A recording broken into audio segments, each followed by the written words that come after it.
Buenas noches a todos. Tengo el placer de presentar esta noche a don Víctor Guerrero Cabanilla, doctor en Medicina y Cirugía, socio de esta Real Sociedad Económica de Amigos del País. Su conferencia va a versar sobre la infancia y juventud en Badajoz de Felipe Trigo, médico y escritor natural de Villanueva de la Serena. Esta conferencia es la tercera que se imparte dentro del ciclo de personajes ilustres extremeños. La primera conferencia de este ciclo fue sobre la figura de Timoteo Pérez Rubio, el pintor de Oliva de la Frontera. Fue la persona que salvó el patrimonio artístico en la Guerra Civil Española. La segunda conferencia versó sobre Francisco Arceo de Fregenal, médico extremeño del Renacimiento europeo, impartida por don Agustín Muñoz Sanz, doctor en Medicina, escritor y socio de número de esta Real Sociedad. Bueno, tengo que decirle que la primera conferencia, la de Timoteo Pérez Rubio, la impartió doña María Teresa Rodríguez Carretero Prieto, directora del Museo de Bellas Artes de Badajoz, MUBA.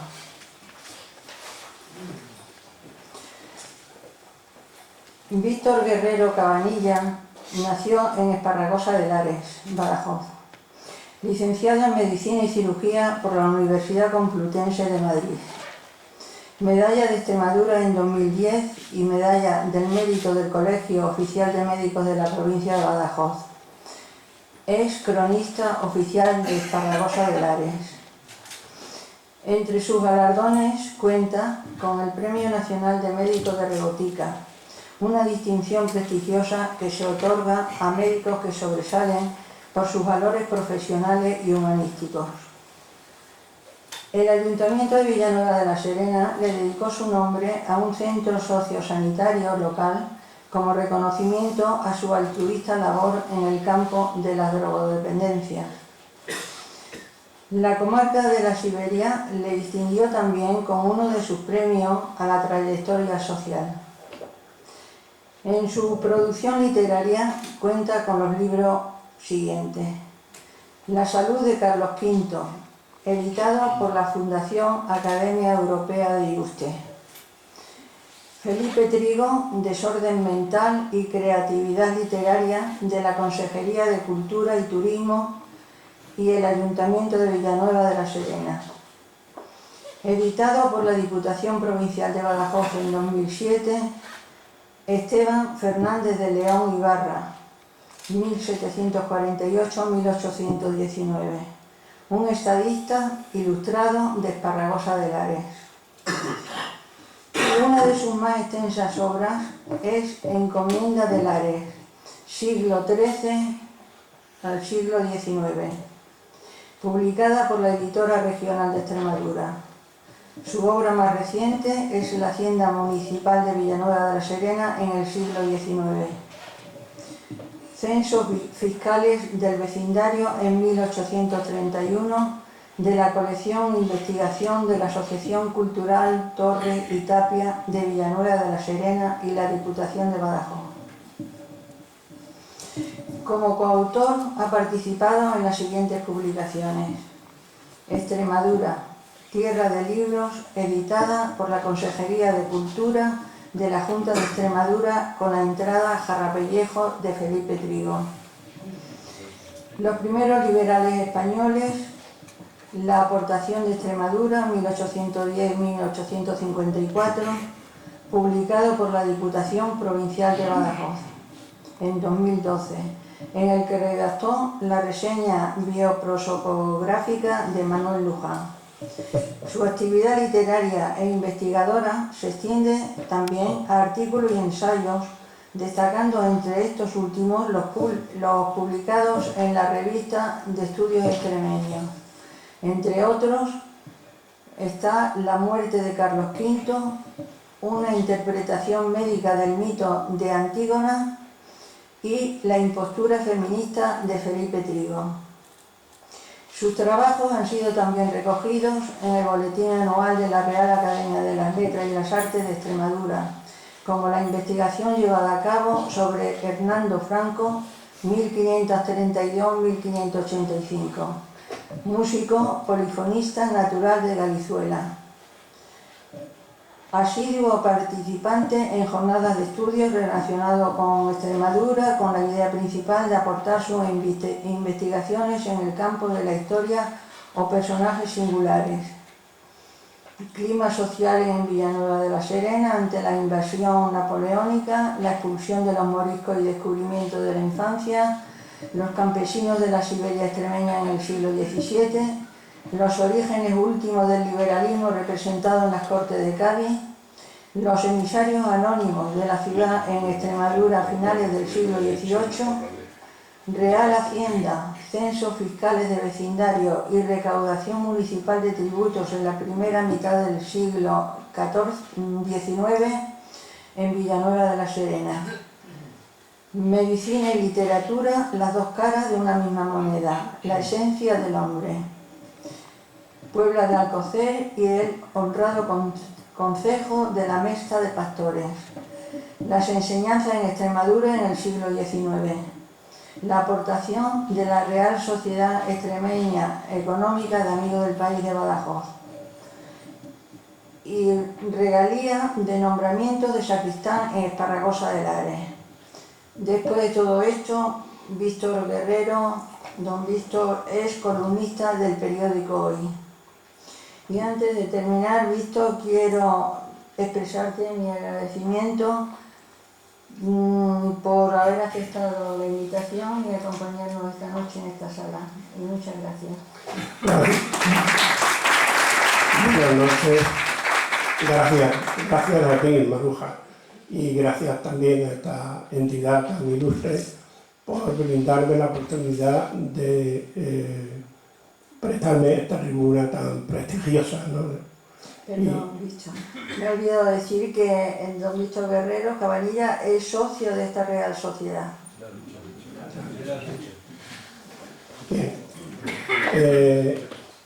Bien, deseo hablar del trigo y del trigo juvenil, no del escritor modernista, también idealista, que junto a Francisco Villastesa y Luis Moroto, el corresponsal entonces del Heraldo de Madrid en Lisboa, emprendían en 1904 en Portugal una empresa, ¿no?, de promoción de los nuevos cánones, del nuevo planteamiento modernista, absolutamente enfrentado con el racionalismo y el naturalismo decimonónico. Una ruptura que se extendería más allá de la literatura para penetrar también en las artes, en las costumbres, hasta en el vestuario, ¿no? Buena parte de su infancia y juventud, hasta finales de 1881, la vida de Felipe Trigo transcurrió en Badajoz. Y para saber cómo fue esta etapa de su vida, hemos contado con las siguientes fuentes archivísticas o documentales. Fuentes bibliográficas, el listado no es exhaustivo. Me ha parecido, hay bastante publicado sobre el siglo XIX y Badajoz. La verdad que un periodo histórico que me ha sorprendido por su dinamismo intelectual y cultural, el Badajoz de esa época. Y yo creo que el hecho de que la fortuna o la mala fortuna hiciera que Felipe Trigo acabara residiendo en Badajoz, lo que permitió alcanzar la posibilidad de una formación íntegra y muy intelectual, muy importante, que de otra manera le hubiera estado vedada probablemente.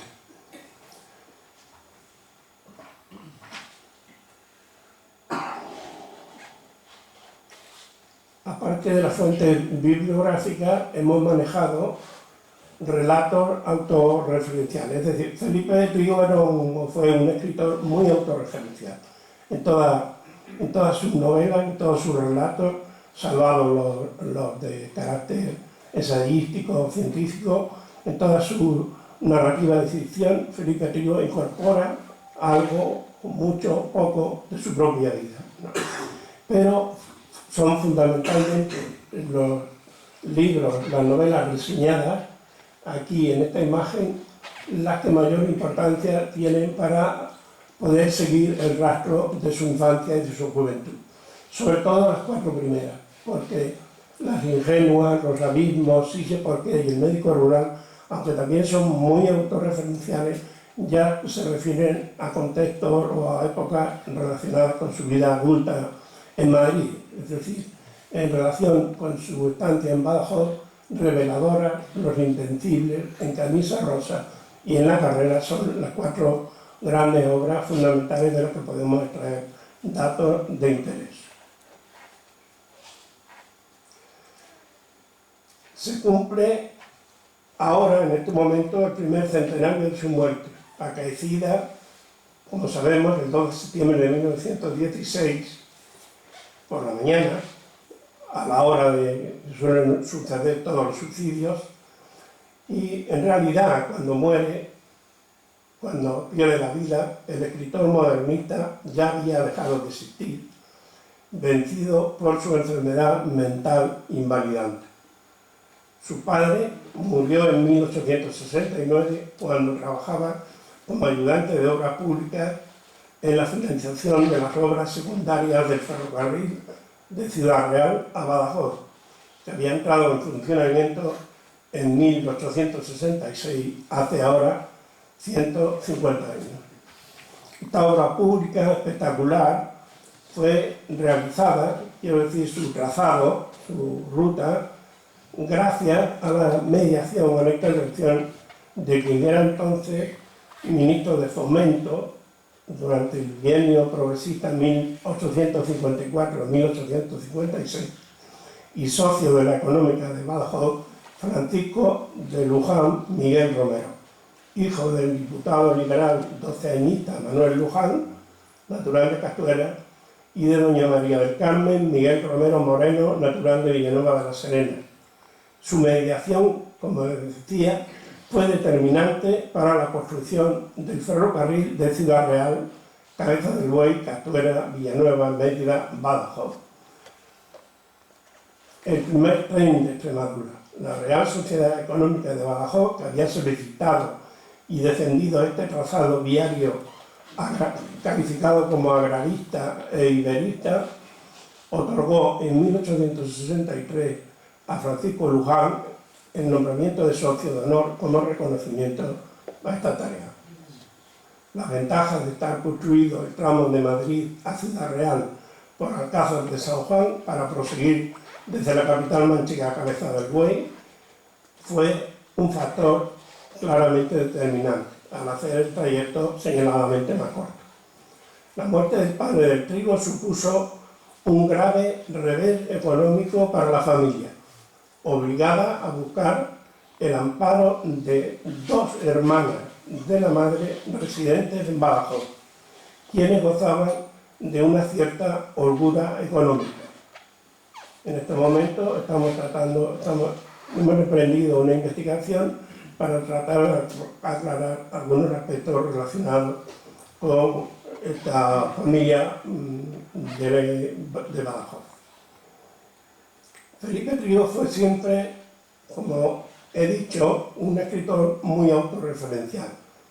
Y esta circunstancia es la que nos permite rastrear con bastante éxito el discurrir de su infancia y juventud en torno al domicilio familiar establecido en la calle de San Juan,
Gracias.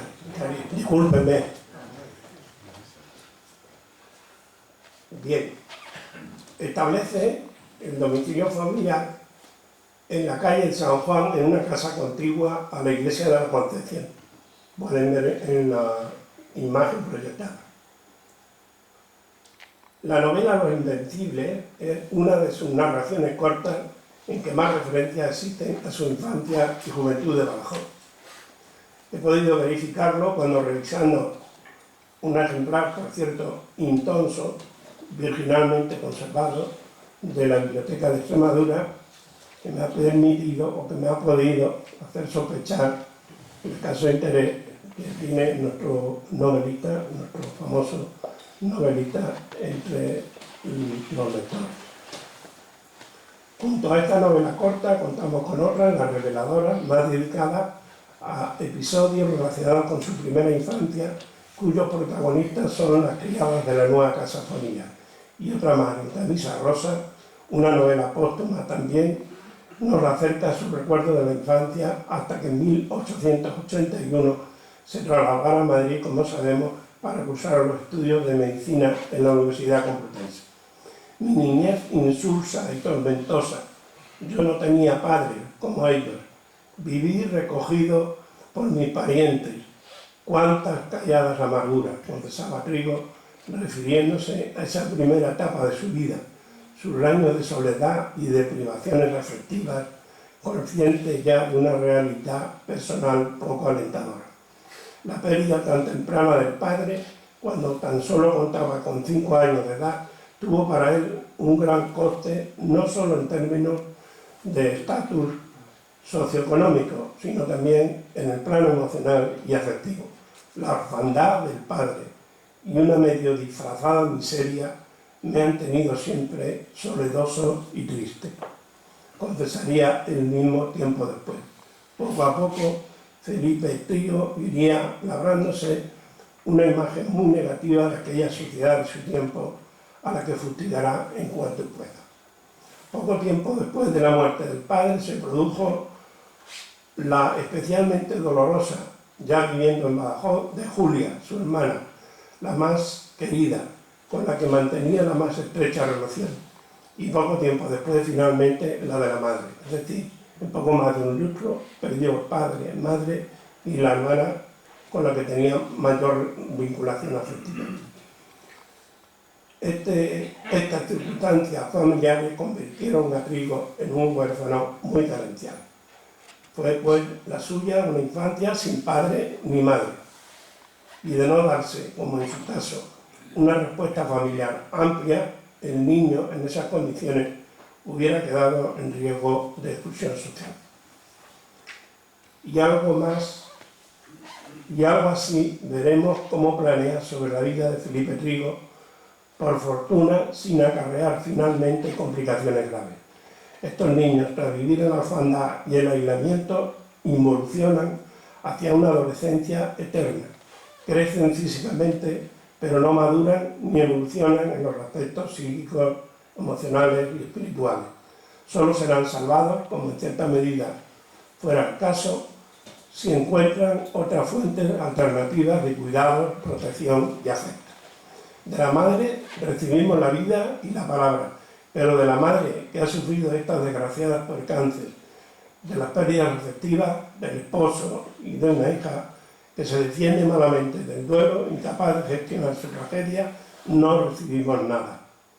Es la madre muerta que Green, el célebre psicoanalista francés, la madre que siguió viva vegetativamente un breve tiempo más, pero muerta anímica, afectiva y psicológicamente, inhabilitada para superar la pérdida parental del esposo y de la hija. Sumida en un duelo cronificado, fue incapaz de ejercer a satisfacción el papel de madre. El acontecimiento más estresante en la vida de cualquier persona puede resultar complicado si el contexto es muy desfavorable, como el suyo. Circunstancias de la muerte imprevisible, imprevista, muy precipitada, impacto sobre el estatus económico, etc. O en el caso de que el progenitor superviviente carezca de habilidades sociales. Mucho más mortificante resulta la pérdida de la madre a los 10 años que la del padre a los 5. El complejo de la madre muerta determina finalmente una patología disfuncional que veremos desarrollada en Felipe Rigo y niños.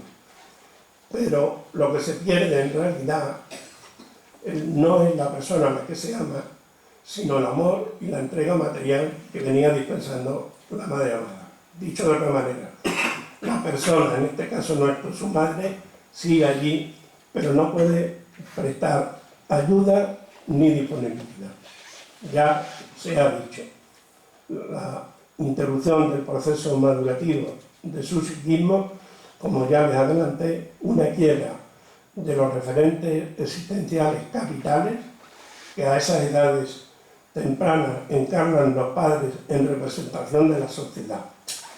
Es dicho de manera coloquial como perder los asideros que le permitan sentirse seguro en la vida y no un náufrago o un individuo flotante, según los términos en que habla Gustavo Bueno. Felipe Rigo, aunque es un chico despierto, vive distanciado de la vida social, bastante aislado, sin traspasar el limitado entorno familiar de hermanos y primas.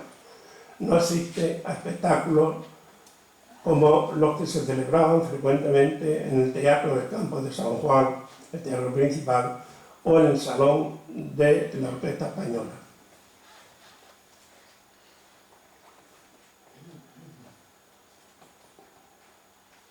La casa donde vivieron las dos tías de Felipe Rigo, donde la acogieron, y el Campo de San Juan, donde estaba situado el teatro principal. Se convirtió en un ser enquencle, Quinqué le apodaría un profesor del instituto. ¿Quién es ese niño que se parece a un quinqué? Oye, dile a tu madre que te alargue los pantalones. Asustadizo y ansioso, con miedo a la oscuridad, padecía terrores nocturnos, inseguro, tímido, retraído, sensible, con una autoestima bastante devaluada, no gozaba de empatía y era muy poco asertivo. Este puede ser su retrato psicológico cuando contaba 10, 12 años de edad. Se iniciaba en los estudios de bachillerato. Un niño inseguro, muy vulnerable, que en la adolescencia tendrá problemas relacionados causalmente con las presiones del grupo de iguales. Veremos cómo su inseguridad le obliga a integrarse mediante los típicos ritos iniciáticos, consumo de tabaco, consumo de alcohol y finalmente las primeras experiencias en grupo, frustrantes y placenteras, con prostitutas. Tampoco Badajoz era entonces ningún paraíso social, por desgracia, con una población en torno a los 23.000, 25.000 habitantes, con una mortalidad infantil y general muy elevada y una natalidad también muy elevada y unas expectativas de vida en torno a 29-30 años. Higiene y salubridad pública deficiente, brotes de cólera, crisis de subsistencia. Desde 1866 arrastraba una penosa situación social al haberse agudizado el malestar, el clamor social por la inestabilidad política, la crisis económica, el desabastecimiento y el desempleo. La crisis económica profunda, generadora de gran malestar social, las movilizaciones populares, asonadas, motines y manifestaciones de protesta, algunas violentas. Algunas noches tenía que refugiarse toda la familia en los sótanos de la casa. Aquel contexto social desabrido, inhóspito, manifestaciones callejeras, motines, asonadas, contribuyeron a moldear de alguna manera su carácter.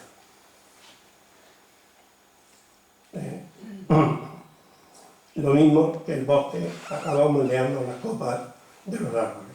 Badajoz, amurallada, cuartelera, una ciudad contra las cuerdas de la frontera, albergaba un gran número de tropas, una gran fracción social que contribuía notablemente al sostenimiento económico de aquella comunidad.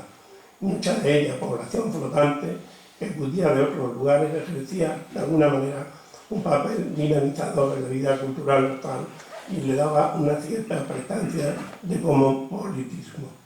En 1886, una gran riada destruyó 7 arcos del puente de Palma, incomunicando la ciudad con el ferrocarril y con Portugal. Hasta el 10 de octubre de 1880 no concluyeron las obras de reconstrucción del puente, un acontecimiento que se celebró por todo lo alto con una función en el Liceo de Artesanos, un baile en el casino y el reparto de 1000 panes entre los pobres. Pero en la crónica de Badajoz se denunciaba que las calles continuaban siendo depósitos de inmundicia y el alumbrado público era muy deficiente. Las denuncias se repetían un año después. Los faroles que habían permanecido encendidos hasta las 2 de la madrugada se apagaban a las 12, de manera que para ir al teatro habría que llevarse linternas o contratar a una persona que hiciera de farolero para acompañar al grupo. Está claro que había recortes en aquella época, no solo en la que hemos vivido. Aunque en el plano económico la situación no era nada bonancible, Badajoz tenía un notable dinamismo intelectual, cultural y artístico. La económica, el liceo, el Ateneo, la escuela normal, el Instituto Provincial de Segunda Enseñanza, el Teatro Principal del Campo de San Juan, otras instituciones, más una notable prensa periódica, mantenían una gran actividad. Los escenarios del casino del Liceo de Artesanos, o del Teatro Principal, o del Conservatorio de la Orquesta Española, tuvieron una programación especialmente densa en el periodo de 1860 a 1886. Priego escribiría años después, refiriéndose al clima de protestas callejeras por el gran malestar social: desfilaban gentes haraposas con banderas, antorchas, palos y cuchillos. Un energúmeno portaba una gran tea encendida y una lata de petróleo, y una desgreñada mujer negra, una arpía, tocaba con un gorro frigio, blandía un hacha y fumaba un puro.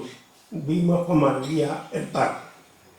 Mientras sucedían estas algaradas nocturnas, en la oscuridad de la noche, en su cuarto, a la hora de dormir, escuchaba horrorizado cuentos de lobos, de ladrones, de fantasmas, que le contaban criadas y embaraces para infundirle miedo y reírse del niño aterrorizado.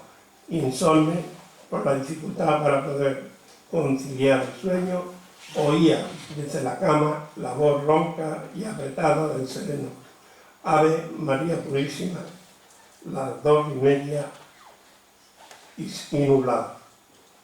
La revolución de 1868 no colmaría las aspiraciones de paz y de prosperidad de la población. Se sucedieron gobiernos interinos hasta encontrar un nuevo rey no Borbón, en la persona de un duque católico y masón, Amadeo I de Saboya, recibido fríamente. Poco después de su coronación, Prim, su principal valedor, fue asesinado y Amadeo tendría la extraña habilidad de concitar contra él a toda la oposición. Amadeo I fue destronado, dimitido, poco más de 2 años después, el 11 de febrero de 1873, cuando aguardaba a que le sirvieran la comida en el Café de Fornos. Aceptó con alivio el cese y se marchó fuera de España, por Badajoz precisamente, donde fue despedido con honores y música. Dio paso a la Primera República, de corta vida, pues en 1874, un año después, vendría la restauración monárquica en la persona de Alfonso XII. La gobernación de España fue un hervidero constante, cambios, incapacidad de hacer frente a las necesidades más inmediatas de la ciudadanía, y con la restauración se produjo un movimiento de involución que trajo en Badajoz consecuencias muy negativas en el ámbito de la docencia. Su casa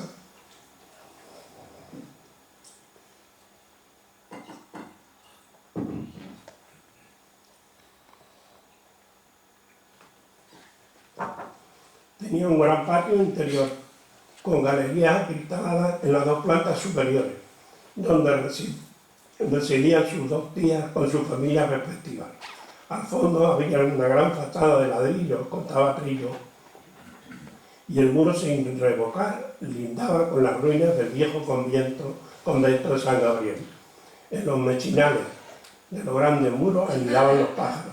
Tras la siesta, todos los niños de la casa bajaban al gran patio que disponía de un aljibe central, provisto de un arco de hierro y de algunos naranjos. Todos superaban a Felipe en habilidades físicas para trepar a los naranjos o balancearse así al arco superior del pozo, o saltar y subir a las cubiertas.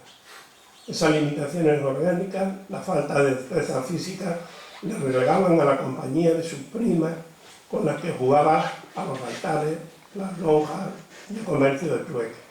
Un comportamiento típicamente regresivo que poco a poco iría abandonando, aunque no sin dificultades. Comenzó a conocer otros amigos y amigas en los paseos del jueves por la tarde y del domingo en que no tenían clase. A veces caminaban hasta la carretera de Córdoba, escoltada entonces por una espléndida hilada de álamos. Sabemos que todavía a principios de los años 70, Felipe Trigo frecuentaba los tejados de las cubiertas de la iglesia de la Concepción, contiguos a las terrazas de su casa. Vivió fascinado por la colosal cúpula. En el crucero de la iglesia se alzaba, apoyado sobre pechinas, el cuerpo octogonal, casi cilíndrico, que servía de base a la colosal cúpula, cuyas dimensiones se le antojaban inabarcables. En reveladoras, Trigo cuenta que ascendía por una escalerilla que conducía hasta una terraza superior debajo del campanario. Andar a su aire, perderse en los tejados y explorar con completa libertad el espacio en el que vivía, con unos límites laxos de la supervisión parental. De ahí viene la capacidad, aprendida con la experiencia propia, de saber exponerse por sí mismo a los miedos y desafíos como forma de aprendizaje y de superación. Aquel Felipe Trigo infantil gozaba de algo que nuestra sociedad hiperprotectora ha perdido ya: la libertad de arriesgarse, de hacerse daño, de descubrir las cosas por sí mismo, de equivocarse, de exponerse, de superarse, todo lo cual le valdría después para su expresión literal. Otras veces, encumbrándose sobre las ruinas del convento, situado tras de la iglesia, alcanzaba las cubiertas hasta situarse debajo del campanario. El ruido de las campanas espantaba una numerosa colonia de aves que anidaban en las grietas, pilastras, tejadillos y mechinales de los muros exteriores. Y ya a media primavera, bastante adelantada, cazaba cernícalas y gorriones que mantenía durante el verano alimentándoles con lombrices, semillas y langostas. Por las noches, durante el buen tiempo, participaba en los juegos de la calle. A veces, cuando oscurecía, hacían la gamberrada de cruzar una cuerda de reja a reja para tirar al suelo el sombrero o en alguna ocasión el cuerpo de los viandantes. Ya más mayor, cuando se sentía triste, trepaba hasta aquella cúpula única de los altos de la iglesia de la Concepción. Desde allí arriba escuchaba cantar a sus primas y a otras niñas de la vecindad: me casó mi madre chiquita y bonita, o la canción de Mambrú, o lo del caminito de tomate, subir, trepar, elevarse, como si ya entonces fuera una pulsión interior que le empujaba a sobresalir, que habría de acompañarle de por vida. Una criada semidesnuda, que solía asearse en el patio, si advertía su presencia, se le insinuaba aún más. Al tiempo que, riéndose, gritaba: indecente, niño, vete de aquí. También otra señora, Adaida, cuenta en Los Invencibles, amiga de su tía, siempre que se encontraban solos, le subía sobre sus rodillas al tiempo que le abrazaba y le besaba. Felipe se mostraba confuso, pues en presencia de alguien nunca mostraba esos arrebatos. Y Felipe se preguntaba por qué, con sus húmedos labios tan rojos, parecía que pensaba con su lengua. Todo aquello no era más que el despertar sexual, un despertar tormentoso y placentero, desasosegante de la pubertad, con muchas incógnitas por delante, con muchos interrogantes de que recibía una información, o de lo que recibía una información confusa y prejuiciosa. De una sandía hicieron en una ocasión una calavera de grandes ojos redondos, narices triangulares y una boca desdentada que colocaron con un cabo de vela encendido dentro de la sacristía de la iglesia. Asustaron a Beatas y al sacristán, que gritaban mientras abandonaban el lugar corriendo y tropezándose. ¡Satanás! ¡Satanás! Aquella comitiva arrolló en un pasillo sin luz a una pareja que tendidos en el suelo hacían el amor. Por aquella edad ya iban al paseo de San Andrés.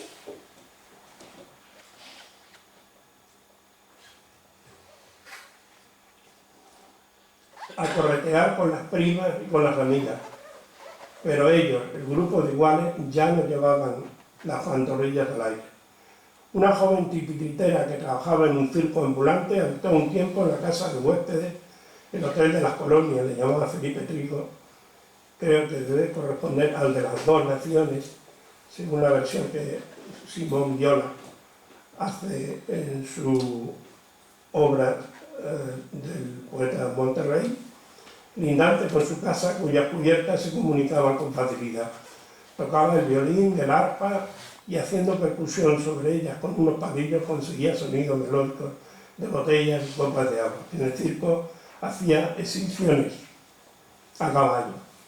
Sería su primer contacto con la música, con la interpretación musical, que durante el bachillerato retomó como educando gracias a las enseñanzas de un compañero de curso que acudía regularmente al local conservatorio de la Orquesta Española. Trigo le acompañaba esporádicamente, mostrándose muy interesado en el aprendizaje musical. De manera casi autodidacta, no reglada, aprendería finalmente el manejo del violín y de la bandurria. Ya de mayor, residiendo en Madrid, en su villa luisiana, se hizo construir un hermoso auditorio. Su hija Luisa y Julia tocaban el piano mientras que Felipe Trigo utilizaba el violín. Allí calmaría muchas veces su espíritu enfervecido, su expansividad tumultuosa, interpretando fragmentos musicales de sus tres grandes músicos preferidos, Grieg, Chopin y Liszt. A la chica del circo con la que coincidía en las terrazas de su casa le confesaría que nunca antes había ido al circo ni a ningún otro espectáculo debido al luto familiar. La madre muerta, lastrada con un luto interminable, truncó la vida social y de ocio de todo el grupo familiar. Porque, diría en una de sus novelas, la suerte quiso dejarme cruel, sin madre, al poco de haberme tornado a Badajoz, deseosa ella de empezar mi formación con buenos profesores. Se preguntaba un joven Trigo, perplejo y apesadumbrado. Algunas tardes caminaban hasta el paso de la vía del tren, donde hacían tijeras y alfileres y pequeños sables aplastando vástagos metálicos al paso del tren. Y otras, con el grupo de amigos, llegaban hasta el baluarte de San Juan, ya desaparecido, o al fuerte de San Román, para recolectar lirios, muy apreciados, la flor del amor y de la vida eterna que Felipe Checa pintara tan generosamente. En el camino pasaban por delante de la casa de una prostituta mayor de edad, habitualmente apoyada de bruces en la pollata de la ventana entre macetas de geranio. Contó también en Reveladoras otro relato corto muy autorreferencial que A comienzos y a finales del estío solía subir alguna vez que otra hasta la Plaza Alta para comprar cerezas y al final del verano azofaifa, de una carne verde amarillenta conocida como la fruta de la inmortalidad, de un sabor dulzón y harinoso que maduraba en septiembre para despedir el estío. Iban después a comerse a la actual plaza de San Andrés, o mejor de Cervantes. Este recoleto paseo, construido sobre el solar de una antigua iglesia, había sido remodelado a partir de 1870, aunque hasta 1888, siendo alcalde Cayetano Rodríguez Medina, no se pavimentó al estilo portugués con losetas de mármol blanco y negro procedentes de Borba y de Temor. Allí, en aquella plazuela recoleta, llena de vida, siempre animada de gente, solía haber a aquellos curas prendados que inmortalizaría tiempo después el genial Felipe VI. Y allí nacería en 1877 Manuel Monterrey, el autor del poemario Mariposas Azules, el que sería un gran poeta modernista, un poeta menor, si se quiere así, pero un poeta muy representativo, muy significativo de los nuevos tiempos en la literatura, en la poesía, en las artes modernistas, cuyo padre regentaba en aquella plazuela una panadería. Cambiarían de residencia al retirado barrio de la estación porque Monterrey, padre, entró a trabajar en el ferrocarril. El hijo, en cambio, en 1897 ingresó en el taller de relojería Álvarez Buiza del campo de San Juan. A finales de agosto de 1904 recibiría la visita de Francisco Villaspesa, a quien debió, aunque no está confirmado, debió acompañar su gran amigo Felipe Trigo. Aunque hay que afianzar más esta hipótesis. Trigo, convertido ya en un novelista famoso, y Francisco Villaspesa regresaban de Lisboa, donde habían sido voceros del modernismo y habían participado en encuentros con otros iberistas, según las informaciones facilitadas por el Heraldo de Madrid. Trigo, a raíz de esta visita, tradujo El varón de Lavos, una novela muy escarrosa de Abel Botelo, y colaboró en la recién creada revista en uso española Renacimiento Latino, una revista rubendarista. Villaspesa, durante su estancia en Badajoz, pretendió sin éxito a Carmen Nevado, actriz y escritora ocasional, muy conocida de Felipe Trigo. En pago de la desafección a su amigo Villaspesa, un Trigo resentido llevó a su novela En la carrera un trasunto literario de Carmen, pero que en la ficción acababa prostituyéndose. Manolo Monterrey influyó en los periódicos locales hasta convertir a Villaspesa en el poeta modernista más presente después de Juan Ramón Jiménez en la prensa local de Badajoz. Y ya mayor, muy enferma su mujer, Monterrey abandonó la vivienda de la barriada de la estación, desde donde utilizaba uno de aquellos tranvías de caballo para acudir a su trabajo en el centro de la ciudad. Trasladaría su casa a la calle Núñez de Balboa 28. Actualmente no existe, lo ocupa un solar, la primera vivienda que aparece con una gran puerta, gran portada en la planta baja, corresponde al número 32A. Pero ahí debió residir Manolo Monterrey, jubilado, de salud delicada. Le gustaba acudir todas las tardes a dar un paseo al vecino parque de Castelar. Así recreaba el lugar. Busco un rústico banco en un rincón del parque. En él me siento a descansar un rato y contemplar tranquilo el mármol de la ilustre Carolina que copia el lago en sus cristales limpios. Se nota ya que la melancolía, esa tristeza de pensar, había invadido su espíritu, de desencanto, de apatía, de desgana, de desinterés por conectarse con su mundo circundante. Era aquello el placer de hallarse o de sentirse triste, como decía Víctor Hugo. Por entonces ultimaba ya su poemario Mariposas azules. Creo humildemente que en vista de todo esto que les cuento, más merece este lugar del Parque de Castelar, donde él paseaba mientras tejía en su mente las estrofas de Mariposas azules, el sitio, digo, más idóneo para situar su gusto, el del Parque del Arce. Ahora el sol del ocaso es granado sin jugo. ¿Por qué habré de venir con mi angustia a este parque si ya no existen juegos, ni risas, ni canciones? En el verano, los niños pudientes se marchaban a las playas de Portugal. En cambio, él, con sus amigos, bajaba al Guadiana por las tardes, donde se bañaban al tiempo que enfriaban una sandía de Villanueva. A los 10 años inició los estudios de bachillerato en el Instituto Provincial de Segunda Enseñanza. Todavía aparece este nombre en el dintel de la puerta de acceso al interior del edificio, colindante con el actual de la Diputación Provincial.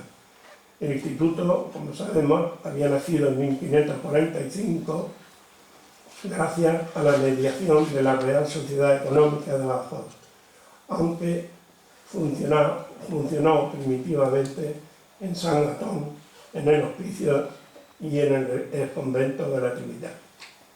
Las clases comenzaban a las 8 de la mañana. El frío en las aulas y pasillos era insufrible durante los inviernos, de manera que día a día, nos cuenta en su novela corta Los Invencibles, que los amigos, en lugar de entrar en clase, si no llovía, se iban todos a tomar el sol a los paseos, cerca del matadero viejo, donde veían pasar por la poterna de la muralla el ganado destinado al sacrificio, o a jugar al billar en el Café de Rivas, o a cazar lagartijas en el Paseo de San Andrés, donde se reían de los canónigos lustrosos que lucían sus ostentosas gafas de oro. También allí, cerca de la poterna del matadero, se situaban para espiar la casa de la Paca, famosa prostituta en el Badajoz de entonces, observando a los torramentos que entraban y salían. En el Badajoz de entonces, cerca de cada uno de los grandes cuarteles, la regla habitual era la presencia de una casa de prostitutas. Algunos catedráticos dispensaban la falta de asistencia y elevaban la nota final si se ponían al repaso, como se decía entonces, de la asignatura a cambio de una compensación económica pactada. En los primeros años de bachiller se inició en el consumo del tabaco y después del vino y el aguardiente mezclado con rabanitos, presionado siempre por el grupo de iguales. Nos contó que en sus inicios de consumidor de tabaco bajaban a fumar al fondo de los fosos de las murallas. Al principio aspiraban el humo con fruición. La consecuencia eran las intoxicaciones, que describe muy atinadamente por inhalación con cuadros de mareo, náusea y vómito. La adquisición de tabaco absorbería el montante destinado a la compra de membrillos asados para calentarse las manos a primeras horas de la mañana en el instituto. Otras veces se desinhibían consumiendo alcohol hasta embriagarse, en cuyo estado a veces visitaban la famosa casa de la Jurracha, una conocida prostituta. Bebidos tarareaban la canción de siempre: de los mimbrales venimos, del corazón de Jesús, que traigo una borrachera que a Dios le llamo de tú. Junto a las murallas alquilaron los integrantes de la pandilla de Felipe Trigo un cuartucho a cambio de una modesta cantidad de dinero. Allí instalaron una sociedad vinícola y una mesa de redacción para escribir notas de prensa.